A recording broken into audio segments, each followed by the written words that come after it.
Hello everyone and welcome back to the channel and welcome to my continued revisit of Star Trek Deep Space Nine.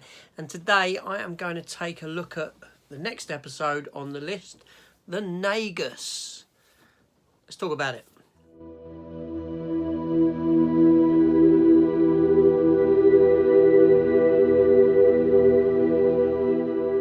An empire forged by treachery and deceit. My advice is to lock up the silverware. I'm already on it. Is about to unveil its master plan. Our word can be our bond until we decide to break it. First, they will choose a new leader. Mark! Then, they'll take over the galaxy. When in doubt, think ruthless. How touching. On the next episode of Star Trek Deep Space Nine. Okay, so this episode here, the Negus, this originally aired on March 22nd of 1993 with a story by David Livingston and a teleplay by Ira Stephen Bear. The episode was actually directed by David Livingston also. Now, this episode here is very Ferengi-centric. With a title like the Negus, if you know Star Trek, you know Deep Space Nine, you know that this is very much a Ferengi strong episode.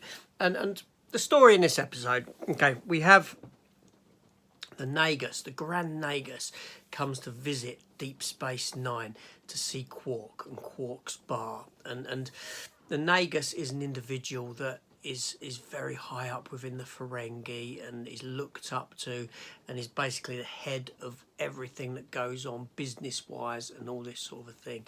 And he's come to Deep Space Nine because obviously Quark has got this bar, and this bar is at the forefront of a new quadrant, the Gamma Quadrant. It's on the doorstep for new opportunities.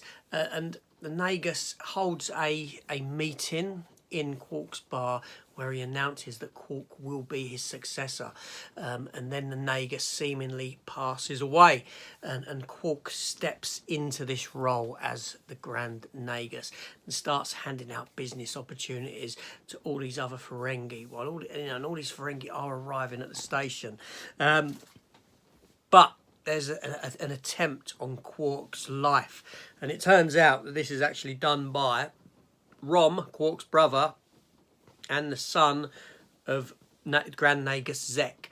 But Grand Negus Zek appears in the last moments. He comes back. He hasn't died. It was all a ruse and all a set-up for him to see whether his son was in a position to take over as the Grand Negus, not Quark. But you know, and Quark takes his hat off to Rom, his brother, for actually attempting to kill Quark and all this sort of a thing. While this is going on, there is a B-plot surrounding the friendship of Jake Sisko and Nog, Rom's son, the young Ferengi boy. And the amount of time that he's spending with him and him potentially being a bad influence, because Nog does get Jake Sisko lying for him in school to Chief O'Brien, who's running the school in a sort of substitute teacher capacity while Keiko is still on Earth. And yeah, so he's lying for him, and he warns Sisko, O'Brien, that, you know, these two shouldn't be spending time together. Sisko's not too happy about it, so he decides to follow Jake at one point, and he comes to learn that Jake's actually teaching Nog how to write and all this sort of thing, how to read. He's teaching him, he's educating him, and at which point he realises that, you know, he's in a good place, and yeah, and that's pretty much the setup for that's pretty much the whole episode actually. Like I said, very, very much focused on the Ferengi side of things. Now, this episode here very much plays into introducing us to the rules of acquisition, which would become a big part of Star Trek Deep Space Nine, They'd be being thrown around all the time, different rules, different numbers, up there in the hundreds, this sort of thing. And there's a lot of humour to be had in this episode around the Ferengi. If you remember the Ferengi in Star Trek Next Generation, when they were first introduced in that, I think they were in Encounter at Farpoint, weren't they? First episode, they acted like monkeys. They were running around acting like monkeys. But here, this is the Ferengi that we know, the Ferengi that we love. Armin Shimmerman gets some fantastic stuff to put his teeth into, and the scene is just hilarious where Rom asks if he can have the bar, to which Armin Shimmerman's Quark is just in hysterics. It's a really, really funny scene.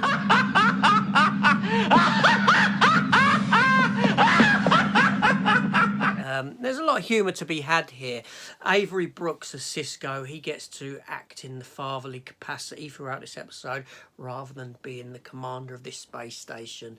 And you see this because he is the only commander to have had children. If you think of all the Star Trek series, he was in a different position than all of the other captains, and that dual role of commander and father, you know, a single father as well, and that's what this episode plays into. It plays into themes of fatherhood and children and doing the right thing for them, this sort of stuff, and it's a thoroughly enjoyable episode. Anything surrounding the Ferengi is quite amusing for the most part. It's all played for laughs.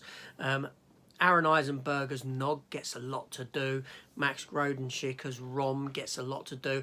And these characters go on throughout this series to grow big. I mean, if you think about Nog, he's starting here as a small boy. He ends up in Starfleet. He ends up in Starfleet serving. This story, you know, and I'm looking forward to visiting all that stuff. Fantastic stuff. This is, you know, a very strong episode. Really enjoyed it.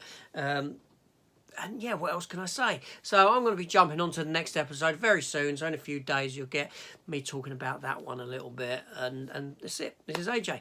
Thank you for watching. Let me know your thoughts down below if you remember this episode. Did you like the Ferengi stuff? Didn't you? Because for me, the other Star Trek series that came after this, Voyager and Enterprise, they tried to sort of recapture that Ferengi magic by having this sort of amusing kind of an alien character on board. Obviously Enterprise had Dr. Phlox and Voyager had Neelix, but none of them have recaptured the sort of magic that Armin Shimmerman gave us with the character of Quark. You know, he's fantastic, and Armin Shimmerman, you know, hats off to him in this role, because he just bounces off of anyone that he's on screen with. He's really strong as Quark. So for that reason, a big thumbs up for this episode. This is AJ. I shall be speaking to you soon. Take care. Be safe. See you on the next one. Goodbye.